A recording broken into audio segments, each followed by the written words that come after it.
kunyanyobaya pakaipa miratikasika endi akafane kuendesa aiwazve shit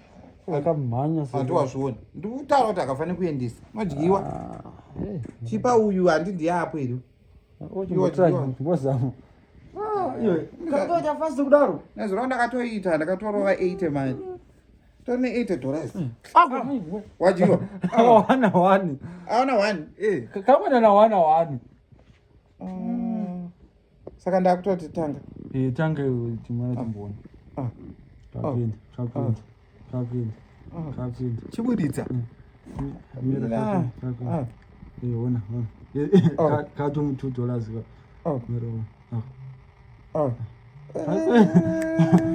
kari kuenda tatomboka kari kuenda aiwana mufoma kani mari 50 60 70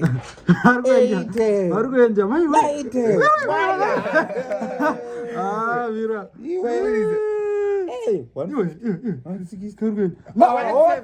taurikira lewakastoka vakabhururuka vakaenda manje mino zvonongochimboita kandatorowa 150 zvoro ndakabata itorimo mukangirikini akakuenda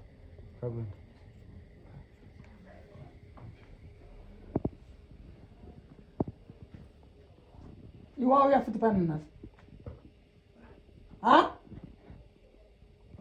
uri kuyazofurira vana vangu iwewe aiwa whatsapp yake ndoyakani whatsapp yake chii whatsapp yake tora foni yako bude pano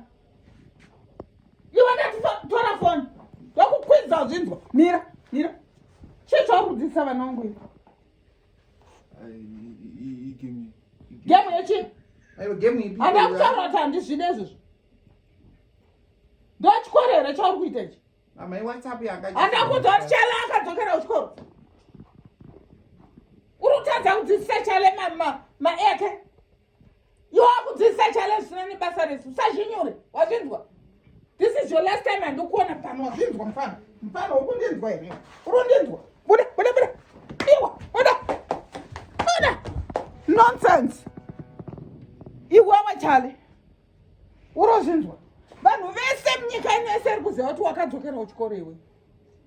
but wakuinvita tumatsotso kuti tichiuya tiri kudzidzisa zvo chii chauri kuita mama wauya nefoni hanzi sparo ndiyakachimisira kwachikoro iripo ipapa pafoni chalega sparoga iwa sparoga sorry mama ndipinza ngozi mani ndoita ngozi mani